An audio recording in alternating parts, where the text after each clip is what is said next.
Murdoch. I'm coming to get you.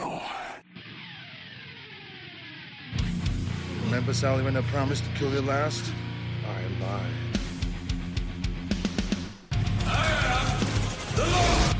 Get off my plane. I have come here to chew bubblegum and kick ass, and I'm all out of bubblegum. John, I'm not gonna shoot you between the eyes. Shoot you between the balls. The disease, and I'm the cure. I'm gonna take you to the bank, Senator Trent. There can be only one. Dead or alive, you are coming with me. Yippee-ki-yay. I'm going to kill them all, sir. Whoa, hey guys, knock, knock. Who's there? Who's there? Who's there? Eric Estrada. Eric is. Eric Estrada from Chips. Yeah. How about that? Yeah. Come on, it's got a good punchline. I knew someone Chipper. was doing that joke tonight. I just right out already the knew. gate. This feels really weird. I gotta be the host for the action side. This has never happened before. Nope. How you feeling, Nate? You got this. You got this. I have been just uncomfortable with talking here recently, and then I've gotta like Words are control hard. stuff and You're keep Nate. us in line. It's weird. Yeah, but Yeah. it's your fault. Why It's your you're fault in the tonight. driver's seat. No, this is a good fault. I'll take this all Right. day. No kidding. All right. Well, But- let's do our introduction. Lay it on us, buddy. Yeah. So with me as always, Charlie, who is Yes, that's the me. action guy that I made him watch an artsy action movie. Say hi, Charlie. You can keep calling it that all you want, but we'll let you just keep going. You're doing great, bud. all right. Pete, say hi. Hi, Pete. Thank you, Pete. You're And welcome. with us last week, you listened to Psycho Gorman. We had not the Kevin Smith on the show, but one of them. And he is part of the Suns and Shadows podcast. So we decided to bring the sunny side of the podcast. Jeff is with us. Say hello, Jeff. Hello, Jeff. And I am definitely the sunny side of that duo. He tends to be a bit wild. As he told me, I think he talked to you for over a couple of hours. And I'm like, wow, okay. You talked and nobody else did. Okay, I see how this works. He was a good He had guest. some good We liked him. singers. He did. Yeah, he's did. pretty good with Yeah. that. He He's did pretty say sharp. that he was the Shadows, so it made sense. I was like, all right, at least I Oh, finally the got dark, this the cleared dark up. side of the podcast. Huh? Yeah. Okay. So we're So, covering Jeff, I have- Mandy tonight, gentlemen. Oh. Yeah. On your month Yeah. of neon, Bubba. On the month of neon for a very pink and purple and bluey Red movie. and blue. Yeah, lots of pink. Yep. Yes. A lot of colors. Definitely. Lots of Yeah. color palettes, lots of weird dialogue and no dialogue, and just interesting takes altogether. So I know for a fact this was Charlie's first time watching it, It was. but what I'm curious about is, Jeff, is this your first time watching it as well? It is. I've had this in the collection for a while. I Oh. got like that fancy steel book that I was Yeah, able to same. I bust got that open beautiful for it. Yeah. thing. And I couldn't resist. Now I finally had an excuse to watch it. It's been forever in my backlog. I mean, if I ever show off my movie room, you'll be like, "Shit, Jeff, you got a few movies." Mhm. But yep, I watched this for the very first time. I've heard about it for years though, and I've always had a Shudder subscription, but I just never got around to it. Well, the Blu-ray is 10 times better than Shudder because just like Oh, with yeah. Psycho Gorman, I'm going to complain that Shudder's, capping out at 720p is the dumbest thing Mhm. ever for a paid service. And then Agreed. to send me an email saying, "Hey, we're going to raise your price as well." I'm like, "You bastards. I know Mhm. you're part of AMC. I know you got that Walking Dead money." That's how they're funding Walking Dead. right. Yeah. Oh. It's your fault, Nate. Way to go, bud. You're welcome. So, Pete, Yeah. regale us with one of your first viewing of Mandy. I saw this. Oh, I want to say like the year, like as soon as it came out on DVD, I rented it from either Netflix or I don't know. I might have gotten it from the library. I wasn't prepared for Mandy, and if I could just sum up what Mandy is, it is it's a threesome. If Fear and Loathing in Las Vegas, Old Boy, and Color Out of Space had a threesome and a beautiful bastard child, that would be Mandy. It's got the colors, it's got the violence, and it's got the weird. all wrapped into one beautiful little sandwich that I just can't get enough of eating. It's delightful. Nice, nice. Now, before I get into Charlie's and Jeff's answer on this, because I'm getting looks and I feel uncomfortable. No looks. You're doing fine. This was just a sitting movie. here listening. Yeah, this is a movie that I got to experience in theaters. I just knew it was Nic Cage. It Oh, looked really? trippy. So I went in without watching the trailer, and like I actually found my review from 2018. You that I wrote this said- review. Huh? Yeah. That I Okay. had said really quick on Facebook. It was, if you were to take a metal album cover, give it a story, you would get the film Mandy. It was a heavy metal, acid trip, blood-soaked Nicolas Cage rampage. And I That's feel pretty like spot on. that is still how I feel about it. One of the big reasons I have not seen this movie since seeing it in theaters. And I think one of the cool things is sometimes we will watch a movie and we love it. But for me personally, like sometimes I'm scared to revisit it because was it just the high of being excited to go see it? Was it just, you're seeing it through a biased lens for the first time? I mean, I bought that first G.I. Joe movie because I really wanted to believe it was a good movie when I saw it in theaters. Like, no, it was good. I'll buy it. And that was a lie. I was lying to myself. You were lying to yourself. Is that the But- Stephen Sommers one, or is that the original one from '86? The Stephen Sommers one. Okay, The mech suits. It's not good.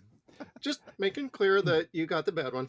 You Yep, have I so did. many I know I regrets in did. life, Nate. Yep, that's $10 I'm not getting back. No, that was $9 too much for that movie. Yeah. But I've always been a little nervous, even after like I've owned it and just haven't watched that Blu-ray, because I was like, I don't know if this would ever live up to that theater experience, like how that sound system, the way these colors, the blood, like everything. I was like, I don't know if it ever will.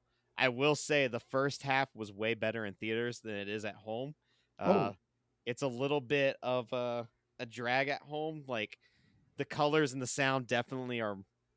When you're in an all dark theater and you can't look at your phone and stuff like that, it really engrosses you into that world, where this time around it does it. But it didn't bother me. I already knew what I was getting myself into. And I got to see Pete a couple days before watching it, and I let him know. I was like, well, one thing's for sure, like I remember most of the movie. So like that's how I knew the movie made an impact on me, is like even as I was watching it, I was like, yep, I definitely remember 90% of this. Like I didn't even have it like in the wrong order. So before I get to Charlie and Jeff, maybe we should play the trailer real quick. Yeah, because I was going to say, we're already talking about the movie. You haven't done trailer yet. So let's hit trailer. We'll come right back.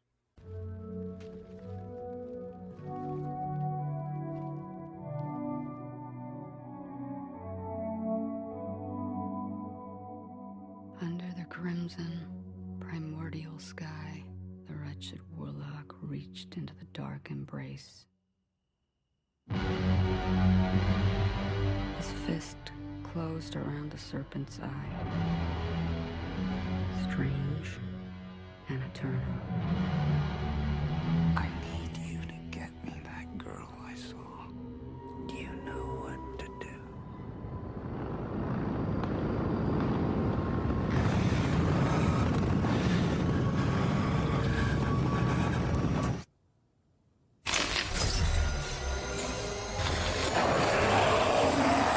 You're a special one, Mandy. I, too, am a special one. Let us be so very special together.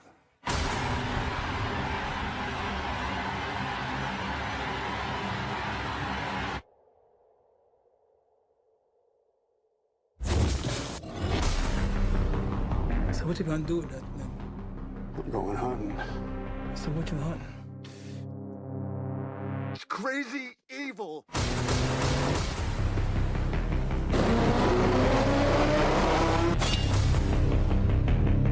You think you're so in love? I'll show you love. Oh man, they wronged you.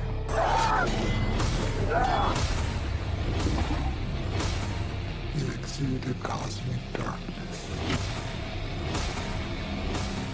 glowed from within, strange and eternal.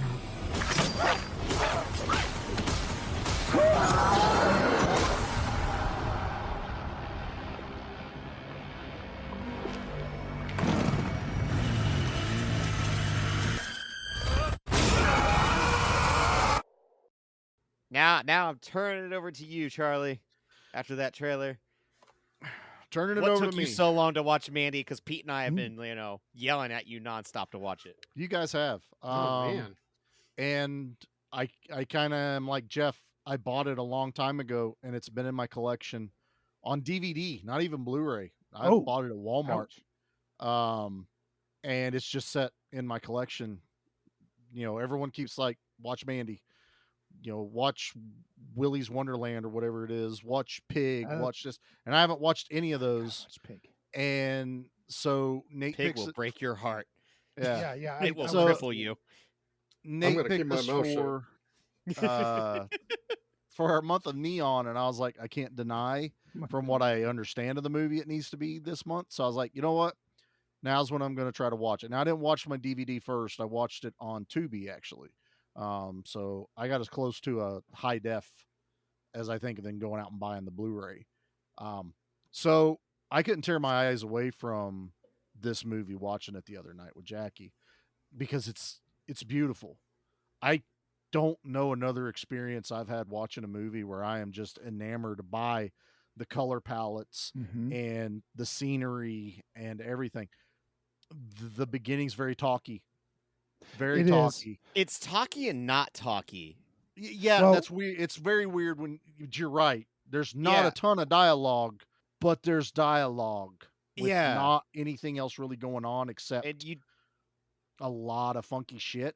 I have to say this, everyone can do whatever the hell they want to do. I am not here to judge.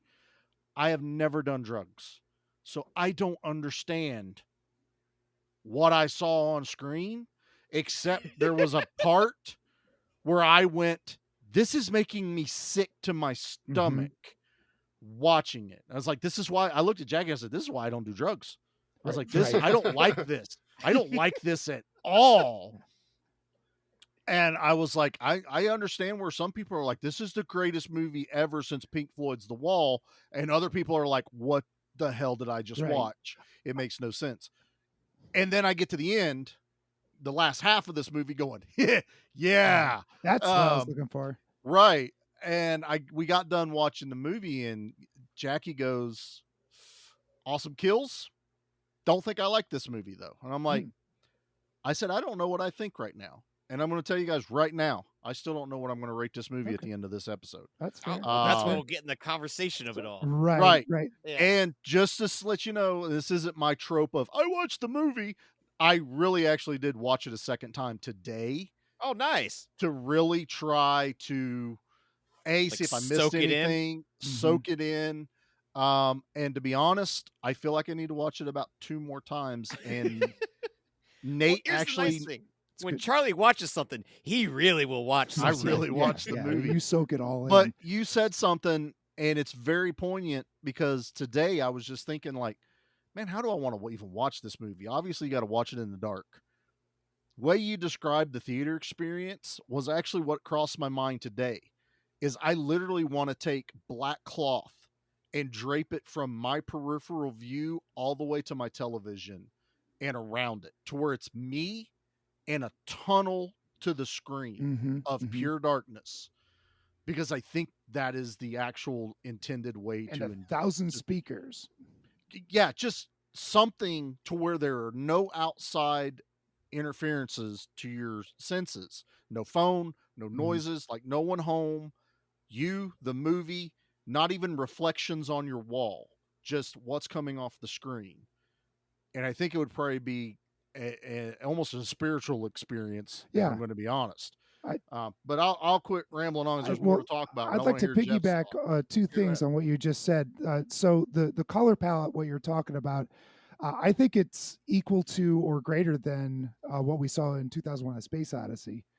At the very end, as nonsensical as that movie can be, that kind of visual, that stunning visual No, I know what toward you're the talking end about.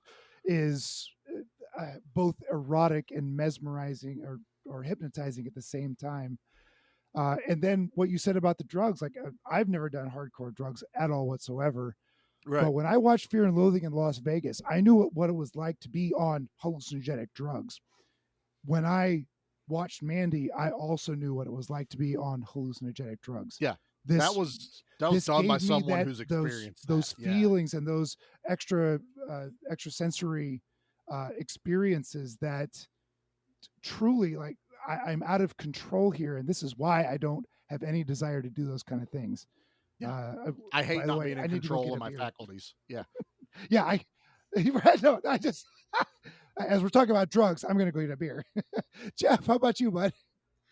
Well, this was definitely an ordeal for me. I mean, I sat down, I actually shut off all the lights in my room. I do have a theater setup of sorts in here, no subwoofer hooked up. I'm still working on it since we moved here a year ago, but with the lights off, with just one little light on, just so I could see where the cats and the dog are, and I don't trip over them if I have to get up. The surround sound on this is great, and like you guys described earlier, like Nate did, like it's like a heavy metal album come to life. And at one point I was thinking, like, this is almost like a Bob Ross painting if he was on acid. Like, it's so beautiful with all Wow, the that's a good scenery and one. the colors. It's a little jarring at the beginning because it feels like we're starting off watching like House of a Thousand Corpses.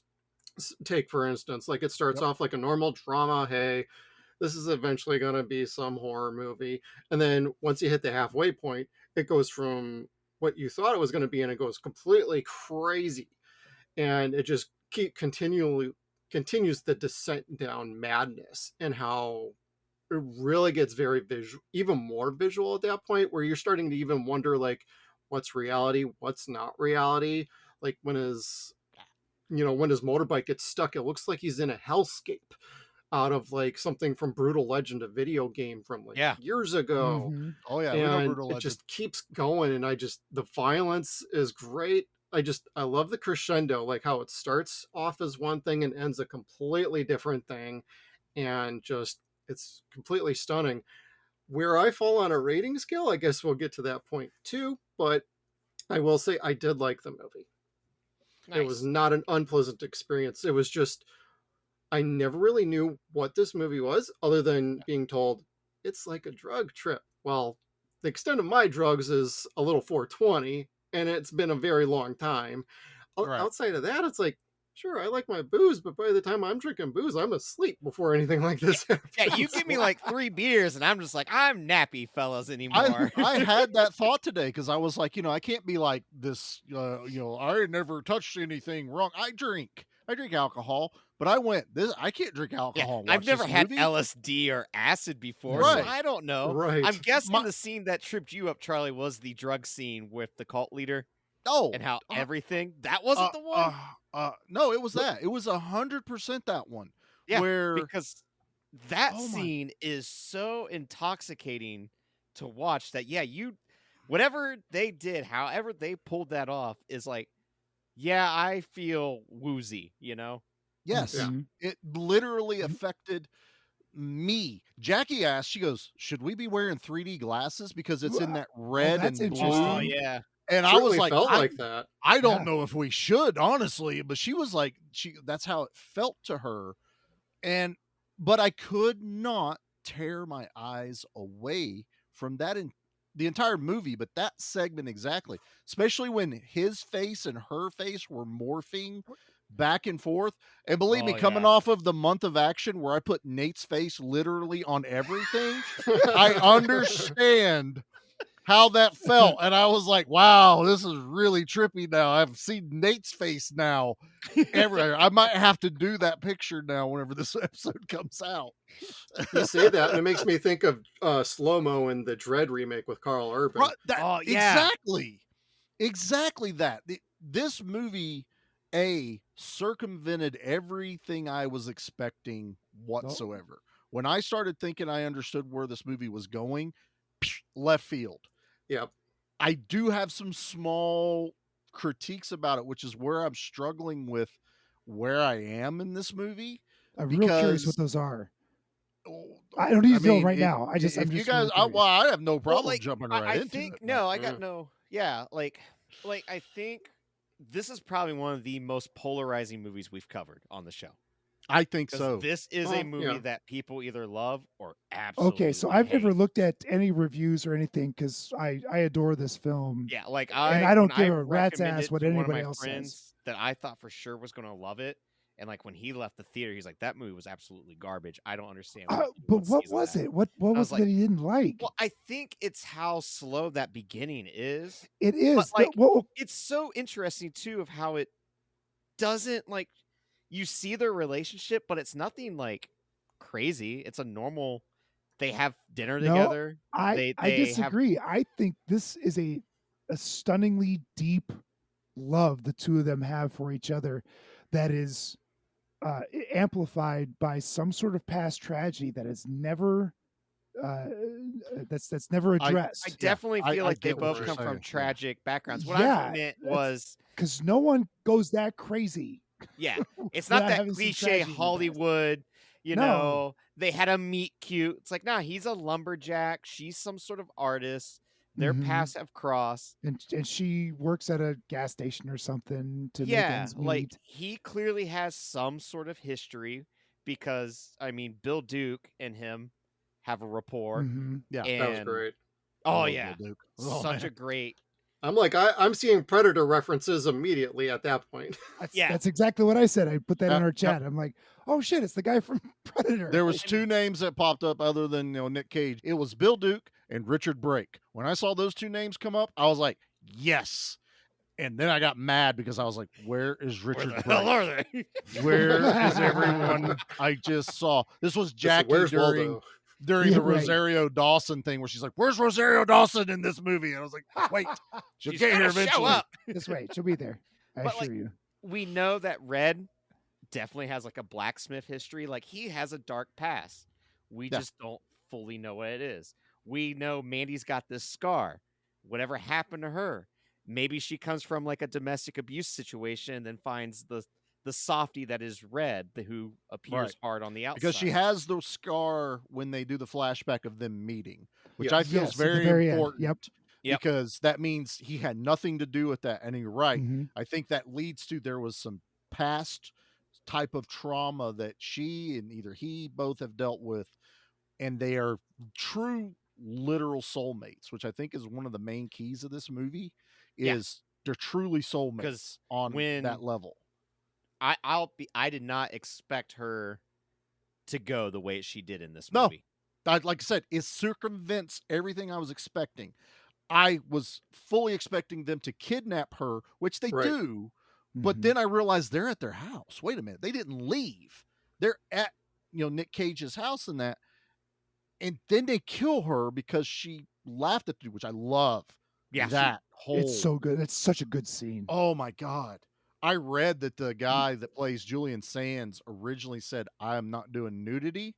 And Cosmatos was like, you know what? It's not that important. We can kind of imply the cult leader thing and we can eliminate it. When they were like rehearsing and getting ready, that actor, I can't think of his name, but he goes, no, this makes sense now to me. Uh-huh. I need Yeah. to go full nude because that fits this character's like mentality. Obsession. Yeah. And His it Charlie really- Manson. I mean, it's totally Charlie who- Manson. Who laughs at Charlie Manson? And if someone had laughed at him, would he have broken down like a little bitch like this guy? I would did? have laughed at him because he's literally wearing Spock robes. And I was, for me, that was the only time during the psychedelic I was like, is he wearing Spock's robes? And I read that it's literally a reproduction of exactly shit, is it Spock's. really? Is it? So it is. Okay. This movie is supposed to happen in 1982. 80 And Yeah, that's okay. when that movie came Oh, out. that And he's makes wearing the sense. robes. It's a And I was just, I'm a Trekkie, man. I've research watched that Spock, stuff. yeah. And he's wearing that. But I got over that real fast. And the fact that when she laughs at him, so then I'm like, oh, he's going to sacrifice her, or she's going to have some kind of like tie to whatever this guy is worshiping, that's why there was this connection. this kind of leads into some of my issues with the movie, and I want to watch it more times, but I had a problem, and I think I still do after watching it the second time, that the hell demons aren't demons whatsoever. No, they're not. But they're sold as demons. They're presented as demons. They act as demons. Well, they blow a horn and they show up within 10 minutes. And I'm like, okay, wow. So they just called something from the darkness. Well, and that's what kind of makes it cool with the cult leader, because it's like, oh shit, right. There's some validity to him. The horn of Abraxas calls you. Yes. And also it's like, yeah, it's metal. So yeah, no, I am totally in with the S&M looking dudes. They look like demons. They look like Cenobites. They're 9-inch nails. No. Of They're Cenobikers. Cenobikers. Yeah, there you go. Cenobikers from Mars, as Jeff would put it. And then they go into they drink blood. So the offering they give them is a jar of blood, and they want more. Yeah, and I don't think that was blood. I think it that was blood. The LSD. So that comes in later. It was alien. And they do the whole, where they walk in. It's very like trippy when they go into the bedroom, take everyone over. I'm like fully sold that these guys came from hell. And then later they're not. They're just jacked up dudes on a wild LSD ride. And I kind of went, damn it. This movie does lead you around a little bit. It leads me that there is a supernatural element. Is it supernatural? Is it not supernatural? But they're so scary. That's what matters. Crazies, but it's because like when they appear and you have like that Big Trouble in Little China, like the electricity, right? Yeah, and that's what all you see. It's just like, what the hell is going on right now? And how do you fight these guys? Yeah, it's like, what do you even do? Armor to the big team. fucking axe. So I am sold with these guys all the way up to the point where Nic Cage is even stalking them, and he rams with the, God, I hate when they destroy a perfectly good vehicle. A nice K5 Blazer, which is an awesome little commando reference. It sure looked like the A-Team van. Yeah, that's what I thought. It was a Blazer, but it was black with a red stripe. Yep. But I fully took, because Bill Duke's also in Commando, I was like, oh, that is such a, because Schwarzenegger is a logger. He's carrying the log out of Commando. So I get the action movie. So you're references. telling me this is an acid trip version of Commando? It kind of is, honestly. If Mandy would have been Alyssa Milano or kidnapped or something like that, yeah. But it was, and then he hits the guy, big ball of explosion, and he wakes up in their lair. And I'm still sold that these things are like juggernauts, like straight up out of 13 Ghosts. And then he dispatches them with a razor knife and, all this other junk. And they're just hyped up on drugs is all they are. And I'm like, that sucks. That I don't know. Sucks. I still think it makes them terrifying still, because it's just it pussified him to me. Up on drugs that the one guy was cranking it to some porn, I think. Yeah, they're trying to. Yeah, he was doing this thing from 7 where he made that a reality. Right. Or was it from 8mm, whichever one? I think it's 7. I think it is 7. I think you're right. Not 8mm. That's a kid's show, dude. Isn't it? No. The Nic Cage 8mm about snuff. Yeah. films. I caught that reference. Yeah. Ooh, excuse me. Sorry. Good movie too. Theater, I didn't realize the snuff film was for children, Pete. That's so weird. What did I With think? the cock knife. Pete's on a list. This is definitely an 80s movie at that point. Pete's on a list. Abort. I've been on this for all my life. In the theater, I was the only one that did an audible "yeah" when he broke the one Cenobiker's neck. Oh, Like, yeah. that was when great. he did I that, thought the kill was and cool. then did the line of coke. It was like, oh my god, yes, I am Off of a fully shard amped of glass. up. Yeah. Yeah. That's when I cheered this movie, and I'm like, okay, now you Yeah. got me.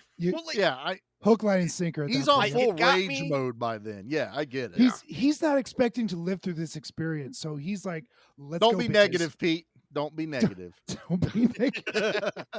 I love that line. There's just a little bit of humor in this, and that one made me laugh out Yeah, loud because I wasn't prepared for it. I think I just got it in my head that there was some like this dude really done a deal with the devil, but he thinks it's his god, and he can call upon these hellspawn. And I fully had that in my head, and then it gets to the end where they're like, no, they're just druggies. And I literally, when after he fought the last one at the fire pit and cut its head off, which was cool because he lights a cigarette off the dude's head. I love that. That was but baddest ass metal. move. Totally metal, yes. But I'm sitting there going, well, now they're gone. I'm like, what the heck, man? And to be fair, that's kind of like the cool crescendo that I think I was a little more upset with. They should have been like, he should have took out like all the underlings of the cult, then had to face the big bads, and then the leader. That's my mentality when I get to like the end. That would have been more movies. traditional. But way to me, do even it. It's traditional, Build 2 right? lets you know like these guys are got a bad batch of acid, wasn't it? Yeah. Well, they got a bad batch of LSD, which Yeah. I think is what Nic Cage actually sticks his finger in. Yes, And- that Yeah, the jar blue had stuff. LSD. Jar when stuff, his yeah. face melts. Yeah, In my yeah. head, that Raiders was of the Lost alien Ark, drink. Yeah. Yeah, Mhm. so I got that that's what he did right there, and I was like, okay, I get that. So now he's really on rage. I have a couple other small issues, but they can wait as we get a little bit further into the movie. But to me, And I know like, that kind of launches us forward a lot here Yeah, too. So but like we experienced this horrific death of Mandy, of her being burned alive, seeing so that body insane. shake. Like It's it is so damn powerful because of how it's shot, you know? And Yeah. then just And they're the forcing him expression to watch on it. Nic Cage's face, like this to me is some of like the finest acting Nic Cage has ever Agreed. done. Agreed. This is when he reminds everybody, I can act, remember. Yeah, Yes. yeah, like Like definitely. ignore Sorcerer's Apprentice and all my other kiddie comedy things and all my crap movies for the last 10 years. Okay, I'm back. Yeah, it's like he Right. can turn it on and turn it off. It's so weird, which might make him the most brilliant actor ever. His And it meltdown works. in the bathroom is Yes. Oh gosh. genius. That's what I was going to bring up. Yeah. That was Yeah. amazing. I'm like, oh, this is prime Nic Cage right here. Get- You know what? I'll let Jeff walk us through this then. Yes, please. Yeah, go for it, Jeff. Hit it. Okay, so when he hits the, ultimately after the burning of his wife and he goes inside, the first thing he does is he's looking at the macaroni and cheese commercial on the TV. And Yep. well, I like the build because he's completely in shock. He has Completely, no right. concept of yes, he reacted at the moment, but when he finally goes inside after freeing himself from the barboy or crucifix, he's watching the TV. He then goes to the bathroom. goes to He goes bed. for the booze. He goes to Well, bed first. well, he actually. goes Yeah, he goes to bed and he first. wakes up. Yeah. Once he wakes up, then he Because goes he to has the. that first dream, that first heavy metal Right. cartoon dream.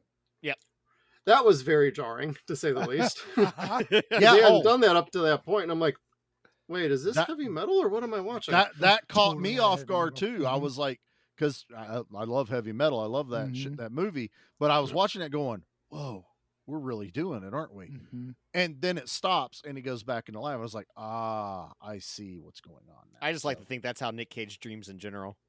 I took Probably. what I Yeah. took that as is there's a point earlier in the movie where she's like, "Are you awake?" And he's like, "Yeah, I had a bad dream. I can't remember it." I feel like that's the dreams he's Oh. having of seeing that. And now we finally got to see what he's been dreaming of that he can't remember. Which adds to a person haunted by their past. Mhm. Right. So something else is going on And there. There's a then- reason he's viewed like that because they don't really make sense. Like she's dead, but she's not like charred dead. She's just the melting skin, but she's still, the female form. And then the other one they do, he is literally He's a beast. sleeping beast, like tiger dude that she reaches inside and pulls out a gem. And you're just like, what is all of going this? on? Like, So good. symbolism Mhm. going on here. I still don't fully understand it. Well, let me run an idea by you guys. Shoot What it, if Jeff. this is all a dream when she died that resulted in a scar if she was to be healed? And this whole movie was the whole descent of however he's trying to comprehend what's going on, because I don't know if you guys noticed it, but there are multiple phantasm references running through this movie.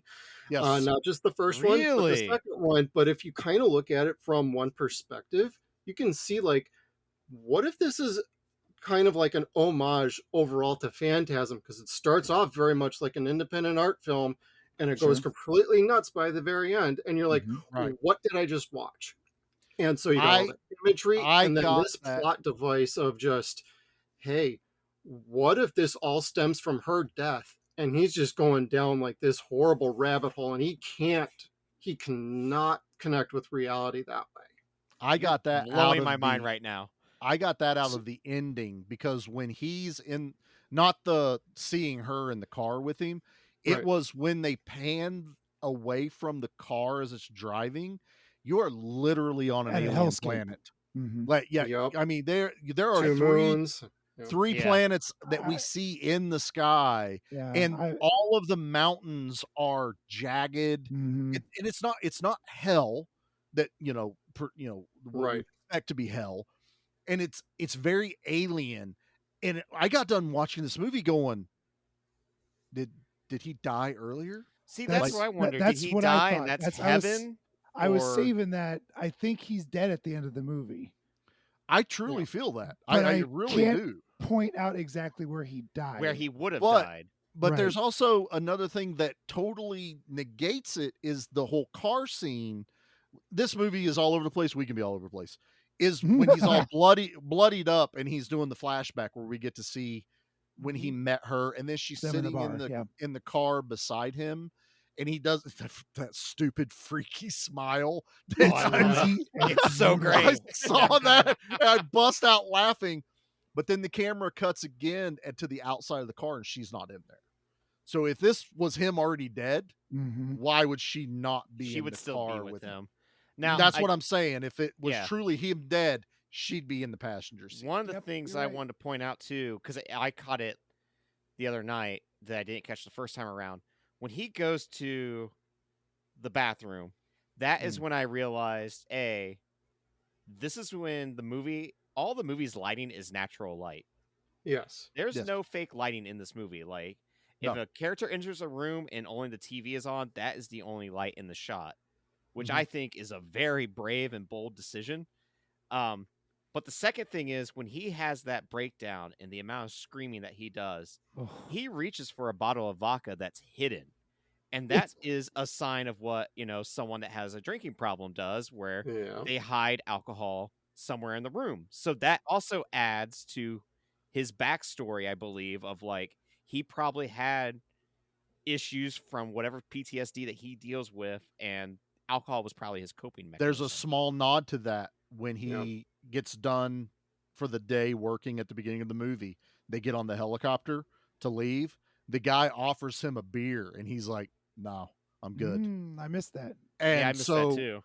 I saw that, and normally it's like, okay, that just goes away. And she's smoking pot and everything. I was like, okay, so he's not like straight razor, whatever you want to call it. But when he dug out that vodka that was clearly hidden, like he had to move shit, I went, Yep. he's a recovering alcoholic because he Yeah. turned away the beer Mhm. after a hard work Yep. day, and now he's hit the bottle, which honestly, there's no fault to you, brother. You just went through a hell of a trauma. But I got that. I got that on the first watch too, and I watched it again the second time going, I knew that he turned it down for some reason, and then he dives right back into it. And it's very possible, if you really wanted to go down a lot of rabbit holes, that's actually probably when he like either killed himself or something, like in the bathroom. Well, he's he in was his chugging that underwear. vodka like it Yeah, was, he was- like a Mountain Dew, It was like Mhm. water. He was drinking it, and he pours it on his wounds, which I was like, okay, I get that. Right. But there's never a point where he stops and other than bandaging up his hand, we don't really see anything else that happens. One of the other things I have an issue with the movie, as far as my expectations, was the actual ending, because I feel like this movie should have been one night, like after the attack, and he gathers everything from Bill Duke. Everything else needed to be in that one night, because he's hyped up on cocaine, LSD, Right. all And this there's other at stuff. least one sleep between. He sleeps Yeah. At when least once. when the Maybe ATV gets twice. stuck in the I'm not mud. sure. Yep. Well, yep. when the ATV gets stuck in the mud, he You're actually right. grabs a sleeping bag, and when he wakes up, and then he sees the temple, which bothers me for the end of the movie, which not a normal person. If now those LSD dudes are just regular dudes and not demons, and there's no like spiritual or supernatural power going on, you can't crush a human head. I don't care how pissed off you This is are. true. And I honestly had an issue with that because Okay. what I wanted, and I got this in the second time I watched it, and I'm watching it, and it's an amazing ending, and I do love the gore. It's a great effect too. That's But so good. when that guy says that shit to him, and he goes, Satisfying. "I am your God," it should have been, "I am your God. Let me show you," as he plunges his thumbs into his eye socket. That's what I would have done too. That's exactly. And then you could have like even tried to like pull or grab him by the jaw or something like, and now let me see you from Like- the inside like- and pull like on his jaw. King Kong, a dinosaur. Anything other Yeah. than I can now crush your head, because if you wanted me to buy that, he can't have that sleep from being Yep. jacked up on Okay. LSD and cocaine. Now he's come down and he's not carrying it with him. Yeah, I don't but believe he's got love rage. it's Love rage gives you Nic Cage Yeah. strength. I mean, it's a great ending still. And honestly, I'm nitpicking the movie right now, really. Mhm. But I was just like, man, I'm one of those guys where I'm like, if that was me, that doesn't quite work for me. And it's like, and it would have been more painful for the dude too. Like Oh, head yeah. crush, that dude's dead instantly, but you plunge your thumbs into the eye socket. And You're then rip still his jaw off alive. with think your for hands. me, Yeah, it's that'd be like nice. the ripping a jaw would be sweet, like in the Raid 2. It's just like, blah. Yeah. I Freaking turn him into a Canadian from South Park. All right, buddy. I'm not your friend, guy. But like the head crushing, because like I guess the eyes, that could be like what you would expect, but like that crushing and the way that effect is just like, oh it's shit, a cool effect. that man just crushed a man's head. Mhm. Like Again, it Those eyeballs popped circumvented right out of his skull. it circumvented my expectations, which caused a shock to me where I'm like, oh, he crushed his head. But when I'm reflecting back on it going, how did he crush his head? Like, well, he also has that deep demonic voice as well. So who's to say that he didn't take the jar of LSD with him? which is possible, but still, even And hyped up maybe- on LSD, I don't think you're going to at this crush a time human head. he is dead. He might be dead at this Yeah, time. We And just that's don't know where it. I started on that, because then that we Mhm. see, like, Yeah. that's a hell of a. Where is this place too? Because it seems like they're all only like 5 Everything miles feels from like each other. a fairy tale. You Mhm. know, That like, too. This Yes. whole world feels so weird. As But he's like, driving through the you buy forest in into that it. tiny lane, and there's nothing but trees on the side. It's one hypnotizing. It's like- road. It's like Star Wars in the Death Star run. But then the demon bikers, I feel like that was in an urban setting almost. Like it was like they Oh? were in like an apartment or something. Now it I could thought have they were in a been. large trailer park or something. That's what it Well, seemed he like goes. to me too. That's what I Yeah. thought. He throws the one down a Yeah, it flight was of steps. really weird. Yeah, there was that like a whole- long That whole apartment didn't make any sense. Much Right. much like The Shining, it didn't make. because he any led sense on pipes how- that where guy, things were. and they He fought. does Now pipe 'em. it could have been like a factory, which I'll give him a little bit. Maybe there Oh. is a mill or a factory there that Oh, they're in. okay. But they walk through the place and it's an apartment. There's a kitchen, there's a bathroom, there's all this stuff going on, and I'm just like, where are It we? just kind of adds to the mystery, but also like maybe we're seeing like a drug fuel, retelling of it, Right. I guess.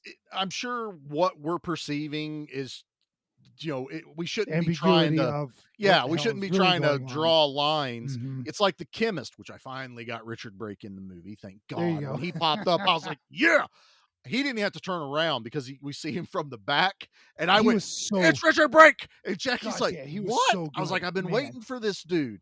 Like seriously, this guy is one of my favorite like secondary actors. I want to see him do a whole movie on his own. He's creepy as all get out.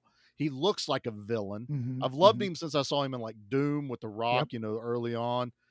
loved him on all that. And then he shows up, and my God, this guy is an amazing character.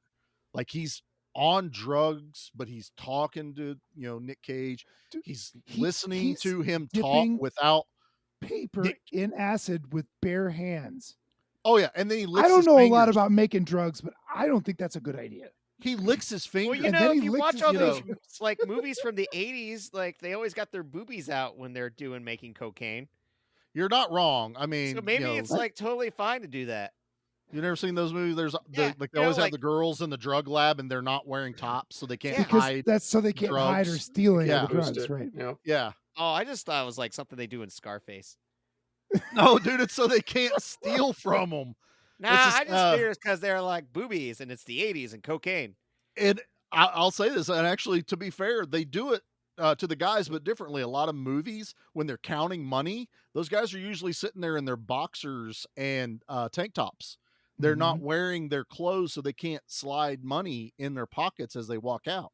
Well, you got So your if you prison watch pocket. some of those, you don't want to put stuff in your prison pocket. Don't put stuff. Don't put stuff in your prison pocket. Okay, you know what? Maybe All on right. that note, we should probably go to commercial real I quick. think prison pocket to a commercial is a great segue. Well timed. Good job, host Nate.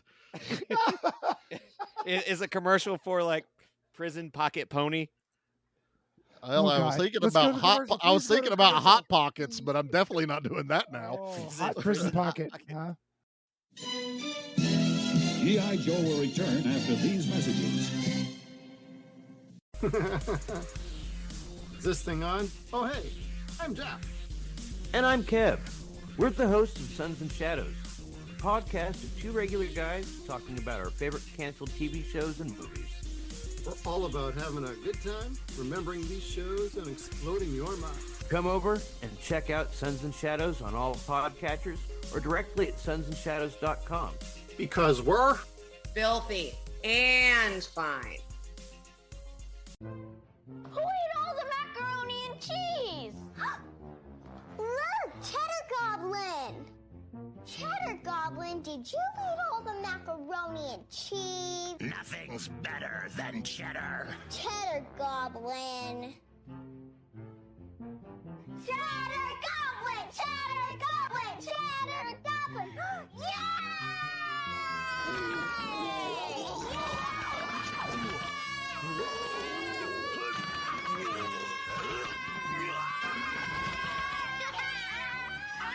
Cheddar Goblin by Devane has 60% more cheese than the next leading brand. Kids and goblins agree, Cheddar Goblin tastes the best. That's why Cheddar Goblin was rated #1 3 years in a row. Cheddar Goblin by Devane. It's goblin good. Now back to G.I. Joe. All right, so Jeff mentioned it earlier. We have to dive into that of Cheddar Goblin. What the hell, man? I have seen this flipping commercial online, and I had no idea it was this movie. So That when I makes me saw so that, happy. I was like, what? That's where this is from? Why is it? Who spent money to make this commercial for this movie? Why is this Big here? sock. I used to know the origin story to it, and I forgot it, and I did not re-look it up. But I know it was like they only had like a day to shoot something for this movie, and they were just kind of like spitballing ideas back and forth, and they landed on Cheddar Goblin. And I know he was made very cheaply. They were selling the actual mac and cheese, and I regret not buying a box back then. And they actually sold the mac and cheese? Yeah, they Like did. a food product? Yep. If I vaguely remember that, yeah. Yep. If you when Nic Cage kills the Hellscape guys and he's looking for his weapons, there are boxes of Cheddar Goblin mac and cheese on the counter in that scene, which I thought that was kind of fun. Jeff has These were the Oh. iron-on tattoos that they put in nice. the steel book. So if you got the steel book, that's Mine likely didn't in have there. that. Mine had a bullshit 30-day trial to Shudder. Oh, I had that too. They got you, Nate. They got you. me. Yeah, so there's like the actual goblin, and then the mac and cheese box, and then two metal logos of the Mandy title. So Yeah, I do like, and Cheddar Goblin's insane, but I did like how this movie kind of was like when it started, it was chapters. You know, the very like here we it are feels on, like a novel chapter, Silver too. Mountain. It does. And yeah. I swear to God, the second one that pops up where it says "Children of Whatever," I went, "Is it going to say Children of the Corn?" And but it was that same font that from the Children of the Corn stuff. He who walks the rose is the whole reason behind Mandy. That's probably is. But then the Mandy one, and they said this is now the movie with the longest run before the title card. Technically, when it says Mandy is now the title card. Oh, I think the Friday the 13th movies actually held that record for a long time. Huh. But then it turns into like the death metal logo on times 1,000. So I was like, I like this. And it doesn't change after that. From then on, we're watching Mandy, which is the chaos of Nicolas Cage on the Revenge. God, I'm still like, guys, I'm still sitting here going, I don't know what I think about this movie. Yeah, it takes its time at the beginning, and it just does this very slow, very deliberate build up. Yes. And then it peaks when they kidnap Mandy and Red, and then they just push the boulder over the mountain, and it's like the floodgates chaos. open. That's how this movie runs, and it's almost exactly an hour when that kidnapping happens. So you get like an hour of slow, deliberate, beautifully shot, weirdly character developing. It's just not standard character bringing, development. That's what's so strange. And then bringing all the characters together, and then hitting that peak, and then boom, there it goes down the mountain, and no one is safe. And like, go ahead. When he goes on the blood rampage, the blood starts to flow big time. Oh my God, the gore levels just went through the roof, especially when they killed the second guy in front of the TV screen. And blood's just like, I'm like, hey, somebody was clearly a fan of Evil Dead, because that's almost a direct lift from that. Yeah, having all that really blood splatter on his face. Had a hose and just sprayed him with. And he smiles after the blood finishes, and he just shows his laughing, teeth, and he's isn't like, he? ah! Yes. He just goes nuts. For me, I'd be worried about demon AIDS. Look, those guys had to have something. Yeah, I'm sorry. I just feel like, especially the guy with the knife cock, like that guy's got something. Yeah, he does. Mm-hmm. I mean, look, this movie does a really good job of making you uncomfortable, even whenever you're really into it. There's one thing about the casting in this movie that I wanted to talk about too, because I made a comment to Jackie. I was like, this girl that's playing Mandy, she looks 60 and 20 at the exact same time. It's because she's not wearing makeup. Well, she's not wearing makeup, but Jackie doesn't wear makeup. But she doesn't. That's not how she looks naturally. She's just never wore makeup. But this girl, I looked up her picture on IMDb.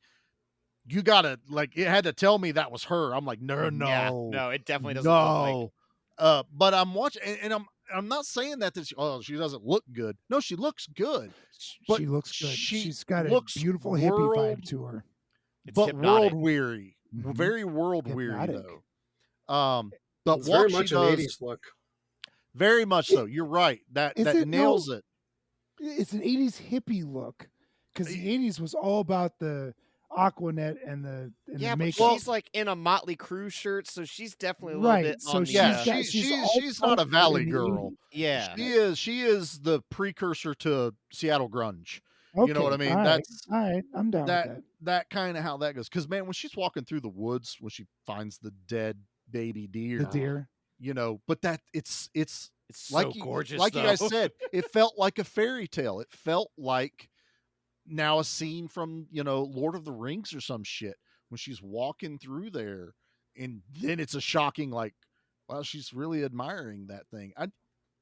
I had no preconceptions about what this movie was about. I didn't really watch the trailer. I didn't read anything about it. Excellent. I mean, there was a point where That's the way even to I see was it. like, I didn't even know that they were a couple right off the bat. Like there's quite a big age difference between the two of them, which is fine. But I was almost like, you're his right. daughter at first, is it? And then the bedroom scene, there's no sex, but it was the bedroom scene where they're talking to each other. I went, okay, so they're married. I get you it. could tell like they're so in awe of one another.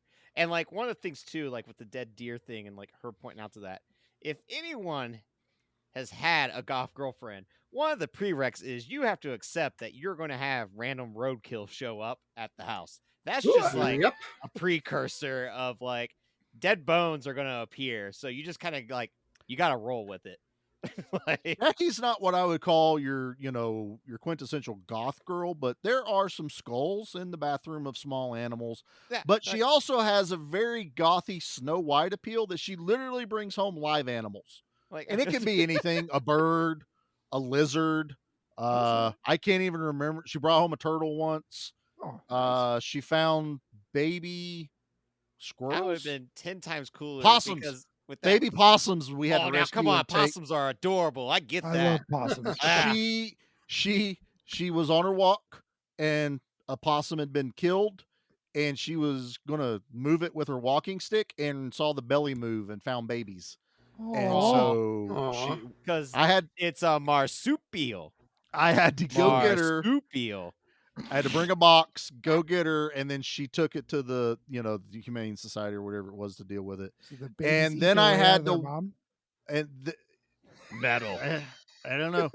And then I had to talk her Different movie. out of trying to take a baby raccoon out of the tree at our house I get because I was that like, one the too. mom's Yeah. close by probably. See, The the stuff that's alive is cool because it doesn't smell. I have smelt things, fellas. I have smelt I have things that to. no man should smell. I have to. There's, like I said, there are skulls and bones in my house. There's a certain rotten smell that I can conjure it up right now in my nostrils. Yeah, and I'm in my office away from anything dead. It sticks. It's very sticky. No, yeah, we have that around here too, but she's more goth Snow White. That's how I'll label Goth White. Goth White. Goth White. Yes, thank you. But with Red's rant page, when it happens, like I feel like there is not a moment where you're like, oh, maybe let that person go. Like it's nope. This is He does though. He lets one girl go. He lets that one girl go who is just as guilty as every other son of a bitch. Lucy. In that Lucy, yes. Yeah. He lets her go. And I don't. He lets two people go, you guys. Does he let two people go? Oh, he lets the chemist go. He doesn't kill the chemist. He doesn't kill the chemist. Because the chemist didn't. He wasn't on the body count list, and he wasn't going to be killed. He was there for strictly informational purposes. Yeah, so he had no reason to kill him anyway. He even though he's literally the chemist, but Nic Cage didn't put it together that that's the guy who made the drugs that gave Mandy that caused all the hallucination. Otherwise, he would have killed it. But the chemist this is a very almost like D&D campaign too, honestly, where now he's now the one who gives him the path that he needs to follow, the mystic even. That's a good NPC he didn't kill because, in my DM party, my D&D party, we probably would have killed that guy instantly or at least like robbed him. Took all his drugs. Oh yeah, he's got drugs. Just beat one him drug up. away from being a necromancer. Yeah, he very much is like a necromancer. Honestly, when you think about it, Yep. it's and also back to since we're talking about the chemist, what the hell was that wasp they pull out of that jar that's still moving and is bigger than anything I've seen in element though, where it's oh just my like, god, what the hell's going on? Like they put drugs in her eyes, and I got that. I understood that because the woman licks it. But then the cherry on the top was this giant wasp. Yeah, sticking her with. Yeah, I know there's like insects or something that the venom can cause like hallucinations and stuff, but this thing was bigger than any. This was this was a murder hornet on steroids. That's exactly what this thing was. It was a hell of a roofie for her. Oh my god. But I was also going like, man, she's really holding her own to be able to laugh at that dude during that whole scene too. So it's like she knows some drugs. I feel like she's been on stuff. She's like, this is not her nothing. first rodeo for sure. Yeah. This isn't the backstage of a Motley Crue concert back in '81. She's wearing a T-shirt with a pentagram on it. I mean, they were literally shout the devil, dude. Shout at the devil. Right. I was getting ready to say That's shout at the devil. She's probably like, these lightweights, they don't know what real drugs are. Exactly what it is. It's like this. Let me give you my recipe. I've snorted cocaine out of Nikki Sixx's asshole. This is nothing. Oh Lord.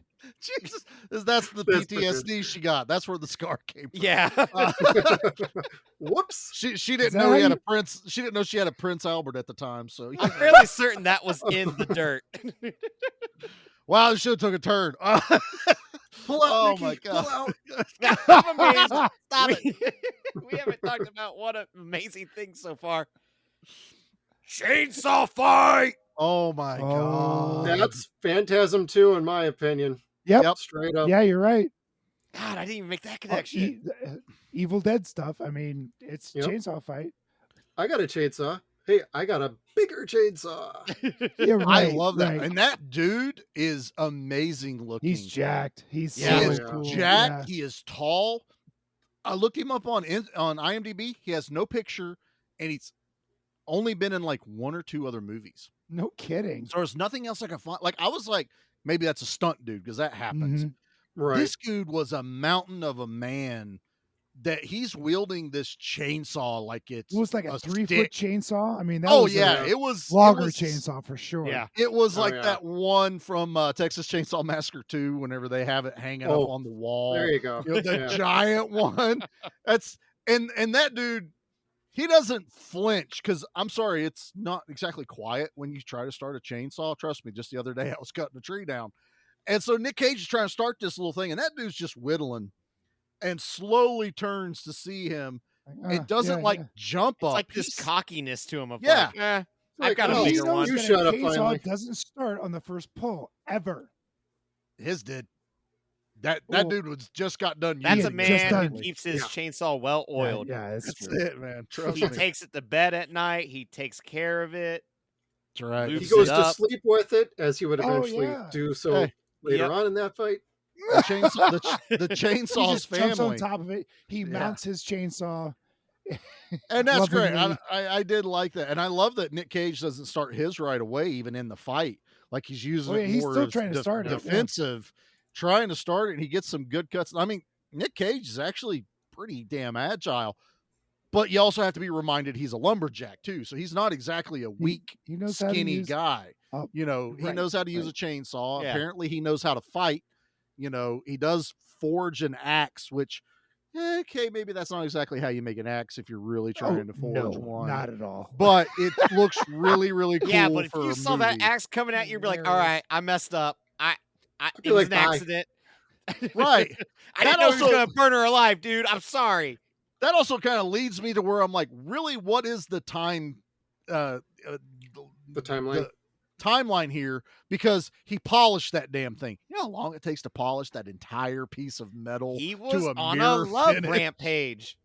Well, when he dropped it on the ground, it almost sounded like it was not really like steel or anything. It just sounded like an aluminum prop. Yeah, Probably there are, was. It's like somebody needed to go back and redo the sound for that. Now, you particular scene. can buy the beast as well. Yeah, I've seen that you can buy What? the beast. You can buy that axe? You can get can a buy that beast. axe. You can get a beast keychain too. I think somebody makes Way the keychain. cheaper. That's Also, cheaper, yeah. It's based off of the F from Celtic Frost, the death. I metal know, band. which is so cool. I love it, dude. It's so metal. When you make an axe based off Tom G. Warrior, oh yeah. Dude, I listened to some Celtic Frost back in the '90s, man. It was some I good shit. got to see Celtic Frost last year. Oh, Yeah, well, it was like Tom G. Warrior doing a Celtic Frost tribute with Triptychon. close and then enough. the next night, I got to see him do a Hellhammer tribute, which is Clo- like, close enough. it is. That I got counts. to see the dude do it, so That counts. I would have loved to have seen it, but yeah, I love it when it was just some good like old '90s death metal references. Yeah. I was like, yes, I love it. The music in this movie. Speaking of Celtic Frost, score. I want the soundtrack and score for this. I can't believe that there isn't a soundtrack for this. It's shocking. they Somebody did called re- Mondo or like La La Land and Right, get a Mondo. vinyl going, man. Hey Mondo, Yeah. make me an LP. Come on. They Sell did for re- $70.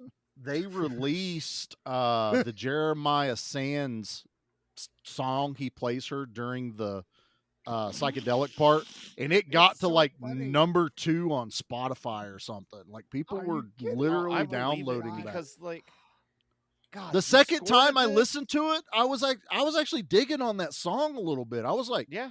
shit, okay, this thing actually is really good. No. Not my flavor of music. It was Do you like the composed Carpenters, well. Charlie? Yeah, not really. We got Shadow Mount in 1983 label. Never really got into that stuff. Again, man, not a druggie. For me, I thought they were actually going to play the Carpenters. That's what I thought. Yeah. When give it me some Karen started, Carpenter, man. well, I can dig that. for not listening to the Carpenters for a minute, I was like, that's the Carpenters, right? And then it says he says his name in the song, Jeremiah Sand. I was That's like, when it clicked for me. I'm like, I don't know this song. I was like, this is. But second time viewing it, I was like, yeah, Jeremiah Sands. No. If you fell into it. I did, man. You're getting the score itself is a beautiful, like, I could drive around at night and listen to this, you know? Yeah. A full moon night jamming to this entire soundtrack. In the of pale everything. moonlight. The pale moonlight. No, not High 2. Stop it. Pale light. Railroaded us, Nate. Way to go. That's not the host is not supposed to railroad the show. You're supposed to write the track. This host does. I do it on my own show. It's okay. That's fine. What even is a show? It's just us bullshitting about a insane movie Nate picked. So sorry, everyone. Did anyone get vibes of like a pedophile candy van when the tiger was up against the moon toward the end? You know, I don't know. Is this a thing? There's a lot of cults? tigers. There's a lot of tiger things. And it was funny because I read some stuff afterwards that the tiger that the chemist has was really supposed to be a lizard, which is why it was named Lizzie. Oh. And Richard Brake walked on the set to film that scene, and he looks, and the director goes, "Yeah, we changed it to a tiger." And that's all they told him. It's the exact same lines. Richard Brake thought it was supposed to be a lizard, and its name was Lizzie. Makes sense. And Richard Brake walks in and goes, "Hey, that's a tiger." I'd be stoked because that means I get to be on set with a tiger today. That's pretty cool. What was even funnier was I kept calling Jeremiah Sands Siegfried or Roy, whichever one is which. And I was cracking Jackie up. And then a tiger shows up. And I was like, oh! I was like, how close could I get with that? It was so good. But back to what I was going to say is, are cults really just sex cults? Is that really what it's all about? It's all about one dude wanting to bang a bunch of chicks. That's what it always boils down to. Because But it's got to have it so bad. Yeah. Right. I gotta have her. Or send in, I forget what her name is, but the one girl, the innocent girl is what I call her throughout the movie. Lucy. And he's like, send her in, do all this. And then you could tell that the old woman was jealous of the younger women. Like that was me. I was his muse. I was all this. I was the most sensual lover he's ever had. That was so weird. And now I'm end. drying. I'm drying up. Did you realize who that was, though? That old woman? No. She was in the new terrible Texas Chainsaw Massacre movie. She was the one that played Sally. They're all that terrible. Is not Sally. What? Yep, that was the Sally replacement. That's the shotgun Sally Ranger. at the end. Yeah. Shotgun Sally. Oh my God. Because it was at the end in the temple where she's trying to seduce Nic Cage, and she's like, I can anticipate my lover's moves. I can do all this other stuff. And let me tell you something. I loved not seeing her killed. Yeah. No, but I him think that was perfect. In with the head. Yep. Was master kiss. Just that was a bitch please moment if I ever saw one. Yes. And I got confused though watching this movie, and I know what it is now, and I know it's Willy's Wonderland that Nic Cage doesn't say a word correct in that entire movie. I thought that was Mandy originally because I've not seen both. And so I was watching this going, wow, he talks. Wow, he got really pissed off about his shirt getting ripped. That's my favorite shirt. But it does get to the point, like at the end, where especially from the chemist on, he doesn't say shit. Like almost an hour, he says nothing until he has the standoff with Jeremiah, where he's like, "I am your god." Jeremiah's little bitch. Jeremiah was a little bitch. Jackie started singing the bullfrog thing when she heard his name saying, "Oh, Jeremiah was a bullfrog." You got no balls to call. Anyway, He was naked at the end. I was like, this guy loves to be naked, and that's a hell of a temple. is he that naked they're at the building. end? Yeah, he's Not totally at the end. nude. He was wearing like his tidy I thought he had a whities. claw. Dude, he was Yeah. bare ass up against the wall. Hmm. When Nic Cage, I thought he was comes through tidy that- whities as well. So No, Yeah. he comes walking through the doorway, and he's like, I'm not going to rewatch just to verify. where he's, it's like he's touching all of the walls, and he thinks it's her that walked in. Dude's bare ass naked, and then we don't see him from the waist down afterwards because basically, he's arguing with Nic Cage, and it makes that Pete's favorite line in this thing, which is what, Pete? Oh, please don't kill me. I'll blow you, man. I'll suck your dick. Yeah. That the best. totally works. It's the best little bitch. Like, I am so powerful. And all of a sudden, somebody's more powerful than me. And then he tries to spin it again, like, I am more than you. Right, And that's right. when Once he finds out that he's like sucking his dick isn't going to get anything done, he reverts back to me. "Get That was off the of same me." thing the Yeah. guy in Don't Drink Your Juice in the Hood tried to pull off as well. If anyone remembers that. God, I haven't watched that movie in forever. Way to pull a deep reference there. Oh, Wow, yeah. I don't know that one at all. Old Wayans Brothers comedy. Yeah. Oh, Don't Be a Menace? Yep. Yep. Don't be a menace while drinking your gin and juice. In the Hood. Yeah. Well, I can't remember. It's been a while. It's a ridiculously Good pull, long Nate. title. All right, we're going to end it on the dick sucking part and get into the things, boys. Yeah, you know it, man. That's how we're going to Right on. Yeah, boy. Yeah, getting there real. It's dude. like with anything else, this is awesome. He lives in a hellscape that I still don't understand. So let's do the body count. Yeah. Leave anything for us? Just bodies. Body count. Body count. Body count. Body count. There's a lot of blood. A lot of blood. But the body count's 13. Nice. That's more than I would have thought. Well, okay, so all the set of bikes. There's 4 bikers. There Gotta is count Mandy. got Mandy, all of the cultists. The couple that the Hell's bikers were in. Did those add up? the 2. I think that's what's counted. Okay, because they were in someone else's home, which is also weird. Why would another couple be living in a mill? I don't know, but anyway, there's 13. Okay. So yeah, I mean, not small, especially for somewhat of a low budget movie.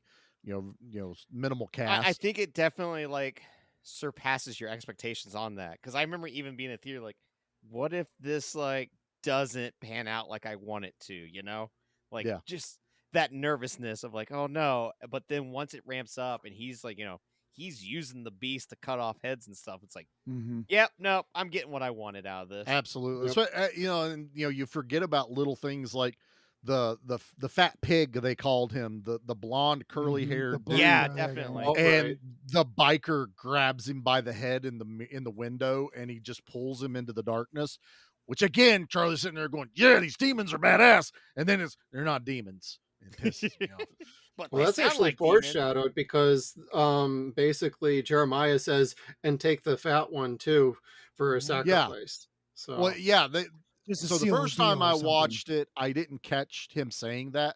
So when they took the guy, I went, When I watched it the second time, where they're literally like making fun of that kid, I was like, okay, because he doesn't fit any of the personalities that are there. And, you're basically like he is sacrificial. So one of these is not like the other. Exactly. It's like, wow, this dude's got weird taste in people. So let's talk about our favorite kill. Have you ever killed anyone? Yeah, but they were all bad. I love that line. So good. All right, who wants to go first? Not He's Pete. shaking his head no. Pete's like, no, I gotta remember I forgot about this. I gotta remember how people died in this movie. Jeff, you're the guest. Would you like to go first? I like probably. I'm gonna go with the Mandy kill, honestly. Ooh, because it's way more torturous, and that's the moment in the film that it hits the heartstrings too, crushes your heart, and visually it's also very impressive. And as the body bag or the sleeping bag starts to disintegrate, you see the lips and the teeth. And later on, you just see the ash on the ground. And it's just, that's the one that like sticks to my head. But I also, one of my favorite kills is him just lopping off heads. So whenever he was lopping off heads was just dandy by me. Probably when he did the final battle with the last biker mice from Mars guy by the car, just yanked and the head came off and then lit the cigarette and we were on our way. Yeah, that was a baller move right there. I did enjoy that. So, Pete, do you have yours yet? Oh, sure. All right, Pete. I want to say it's the last, like the head crushing, but one of the most satisfying is when he shoves the butt end of the beast into Sand's mouth. Is that? Oh God, that's not. Oh, and he does it kind of slowly. Yeah, and it's so satisfying. Like, you are such a prick. I mean, the guy's trying to talk too. Like he's talking shit the whole time. I will be at the side of the whatever savior and blah blah blah. Well, that guy certainly liked to talk, so he had to deep throat that bad boy. Oh, he absolutely did, and he choked on his own blood. Yep. And it's just the amount of blood that starts to spew out of his mouth as it goes further in. It's real good. And the real look painful. on Cage's face as he's doing it too, which is amazing. Loving it. That's mine. Good one. Well, Charlie, what's yours? The one I cheered the most for was the tweaker kid like cleaning the car, and the beast comes flying out through the air and stabs him in the top of the head. Oh, it's and so good. I was like, yes. And then I got done going, man, why didn't they like have him sneak up behind him and like swing it down and pin his head to the car? But then at the end of the movie, I realized, he needs to drive the car away. So they didn't want to do that much damage to the vehicle. Still drive a car away with a head attack. I'm trying not to change. That would have been dope too. See, again, I kept going, I would have done this, and I think it would have been more badass. Because you could have left it on there like a hood ornament from Death Proof and just had that kid's head on there. The beast is super heavy, so the fact that he probably overhead tossed it. It was straight up into that guy's head. Arms, he has played the lumberjack games, with the caber tosses and chopping logs. He two-hand over the head into the back, and it was the pointed end of the axe hit the kid in the head. Boom. Done. And I was like, that one for me, that one got the goosebumps up when I watched at the fair, and then that's how he won a plush cheddar goblin to take home to Mandy. This was what, preparation for Pig, I'm assuming then? Yeah, because that Pig was right after this. Yep. All right, Nate, what's yours, Bubba? You're up, Nate. Well, it's the one that made me cheer in the theater. It's the one that made me cheer last night. It's when he breaks that neck. And the look on his face of victory, it's simple, but is really that the one where he almost orgasms? Yeah. Like he might as well make the O face. Yeah. And then does a line of coke. It might as well be straight from a Johnny Cash song. It really should. Yeah, kind of. I just orgasmed and did a line of coke. That caught me off guard. The biggest thing, I saw that he drinks the vodka, and I was like, okay, he's recovering alcoholic. But man, when he snorts that shard of glass of cocaine, and he walks, he also does the really good imitation of it as he walks into the kitchen, and you hear. And I'm like, somebody's really good at method acting. That's a person with experience. Right. Nic Cage might know a thing or two, and that might explain why he's bought like dinosaur eggs and pyramids or whatever the hell. Sold all of his comic books. Superman number 1. Long hair. Number Superman. 1 Elvis fans, so you might as well marry his daughter, then get divorced in 2 months. What a life. In that moment, he was our Superman. That's right. So awesome. That's really good. Well, all right, now we gotta get into the Allions. What are we gonna rate this bad boy? I don't know.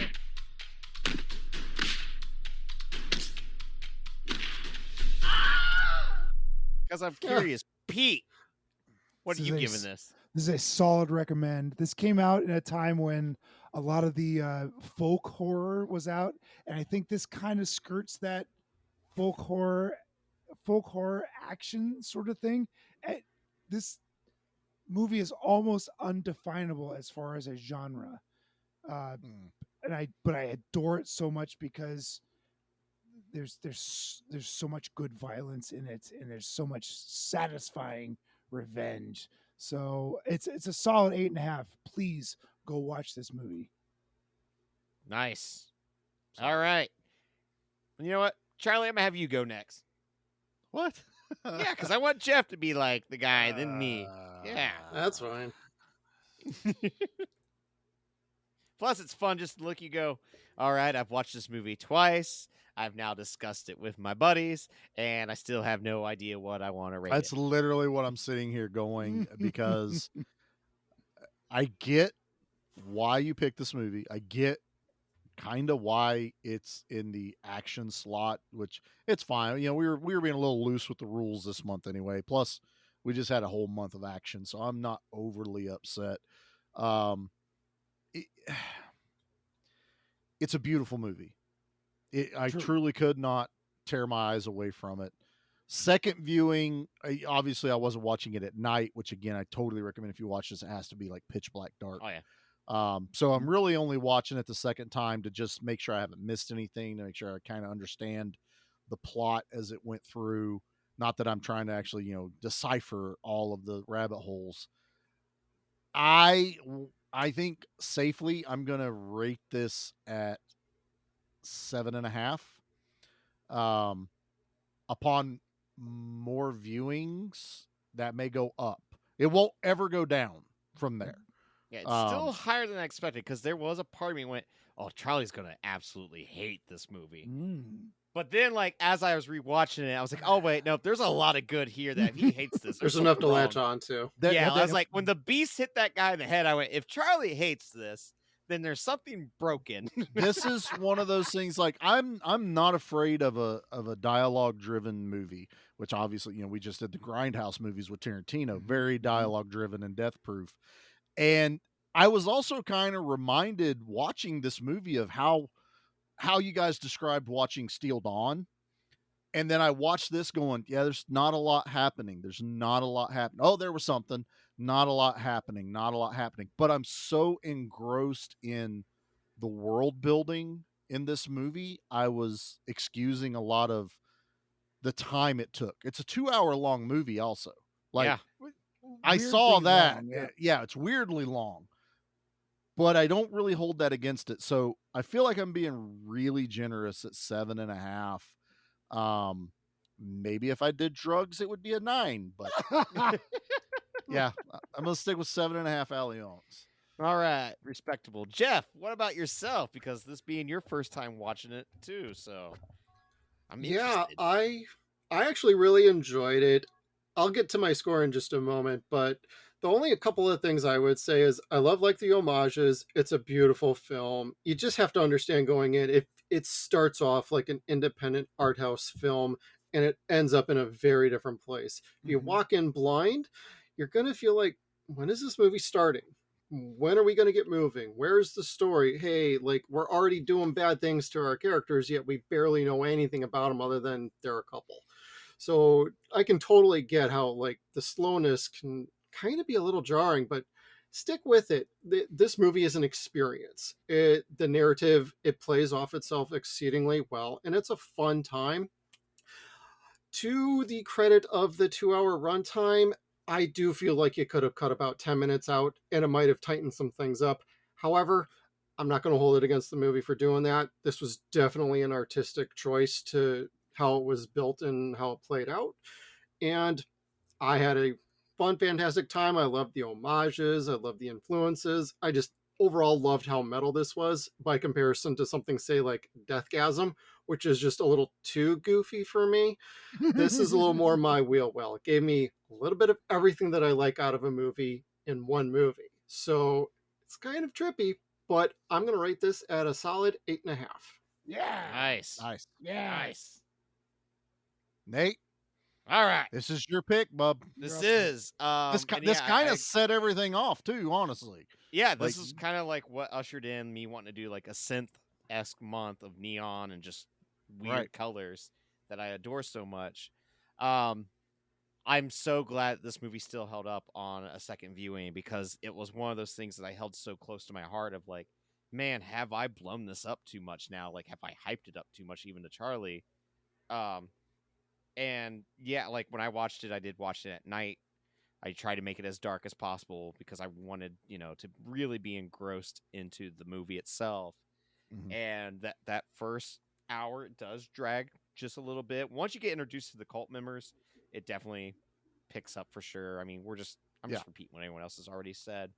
But it's a total 9 for me. Like this is like, as much as I love Pig for a totally different reason with Nic Cage, like this movie is a ride and a half. That final shot of him walking away from the burning church, Yeah. and how loud and how vibrant it is, and it's just so badass at the same time.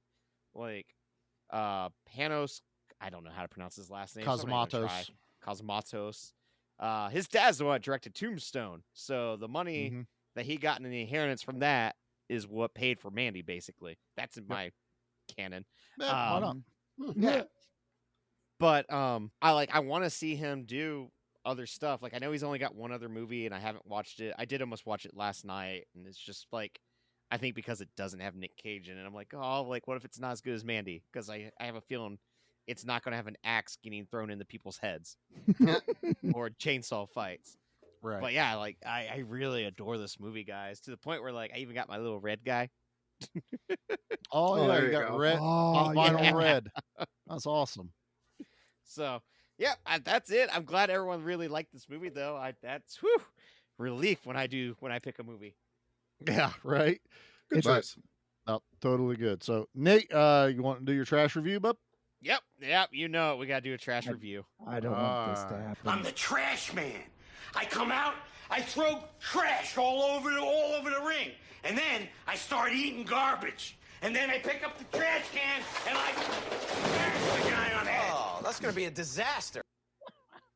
All right. This comes from JDub1056 back in 2019, who gave it 1 out of 10 and said easily one of the worst movies I've ever seen. Don't waste your time with this turkey. It's terrible. Just terrible. The common theme among positive reviews seems to be it had a chainsaw fight written in all caps, or it had lots of colors. Neither of these statements are indicative of a movie's quality, only the amount of pot smoked by the reviewer. I was totally sober. I just really like colors and chainsaw fights. So, suck it, nerd. What was that? Was that your addendum to the review? Yeah, that was mine. Like that was just my yeah. I was trying to figure out where the other one ended and Nate's begun. Yeah. Because Nate did say he reviewed this way back in on Facebook. I'm like, this is just getting real meta all of a sudden here. No, suck it, nerd. I got me my metal movie. It's funny that Jeff mentioned Deathgasm because that's my birthday pick for September. So Yeah, we're Yeah. covering that here pretty soon. So It's still a fun movie, but it is. Oh yes. Yeah. Another movie I that I mean- wasn't fully expecting, but it was good. So that's Mandy. yeah. We did it. We did it. Mandy. woohoo! We are now halfway through our month of neon. So we have 2 more selections to go. We are doing Neon Maniacs, which is a cold watch for all 3 of us. That should Ooh, be interesting. I enjoy that one. And Never it is seen that one. it is a true 80s movie, and Yes. we picked it for the obvious reason. It's called Neon Maniacs, and there's a lot of wild colors we saw. And then we round out the month with Turbo Kid, which obviously there's no doubt that that's an action movie and why it's in this pick. And it's one that while Nate curated this, it was one of those where I'm like, we should put Turbo Kid. He's like, yeah. Yeah. let's do Oh yeah. Turbo Turbo Kid was gonna happen regardless. And, Yeah. Yeah. And then one of the cool things is like having Kevin on the show last week for Psycho Gorman. Just today, the director of Psycho Gorman, apparently he's had another movie he's already wrapped up called Frankie Frico that's been announced. So Psycho Gorman and Frankie Frico. Frankie Frico is going to be a Gremlins-esque movie by him. But the The tiny cinematic little universe continues. Yep, the Oh. tiny little monsters are going to be party animals. So I am fully on board for this. I'll I wonder check that I wonder out. if we get a version Damn of Jack right. Frost too, Nate. That'd Right. be awesome. Jack Frost. That episode was a lot of fun with Kevin. This has been a blast with Jeff. Jeff, would you please enlighten us about Sons and Shadows and Imp everything it. that you guys do? Yeah, we do a canceled podcast show. What we talk about is largely canceled television shows from like any previous era. We like to talk about like say Briscoe County Jr. Briscoe to County. Ash versus Evil Dead. Max So Headroom. yep, Max Headroom. That's one of our actually most popular episodes. So definitely check that out. We have a YouTube channel where we do like movie reviews. They're long form. So if you're looking for 15, 20 minutes, that ain't us. You're in the wrong place. We start off like that, but we eventually were like, this feels way too abbreviated. We're not really getting a chance to talk. So we ended up moving on to full movie reviews, and we have a great time. And maybe we'll have you guys on at some point for some of those. Yeah, you guys just had a banger of a month on there as well. Starship yeah. Troopers, Demolition Man. Like, Absolutely some great movies. when that announcement was made of that whole month line, I was like, oh, these are all awesome. Mhm.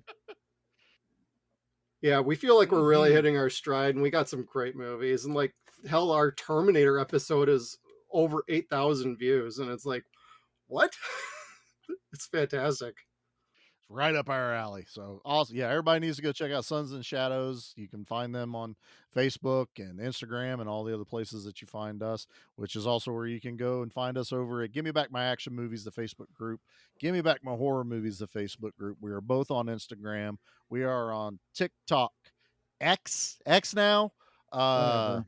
Threads. Twix. I really feel like now we're just making shit up as we go at this point. That's really...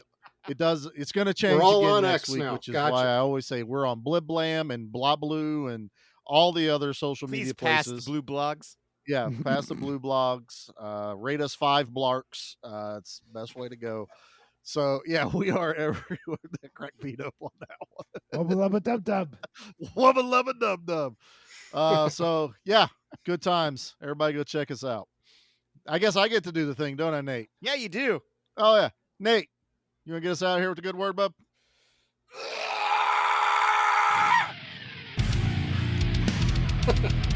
Are your neighbors going to call 911 on you?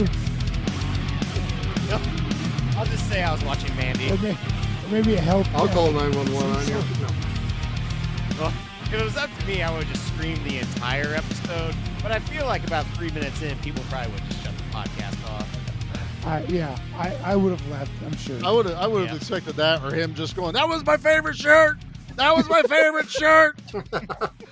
I should have worn Is there a anything Willy's Wonderland sexier shirt. than a gal wearing a 3/4 length t-shirt with no Yeah. pants? It's called a Nic Cage and Tidy Whities in a raglan. That's really sexy. Mm. You know, if you look real close, his underwear is yellow, and if you think about it, Ew. Well, No. you know, he's had you a would've- long night. you would have pissed yes, he's yourself had a long outside. night. Yeah, Yeah. that's fine. Man, So the I was dinner's watching that, waiting and I was for like, me out there. I don't think those were yellow when we started the movie. Yeah. I ended on that.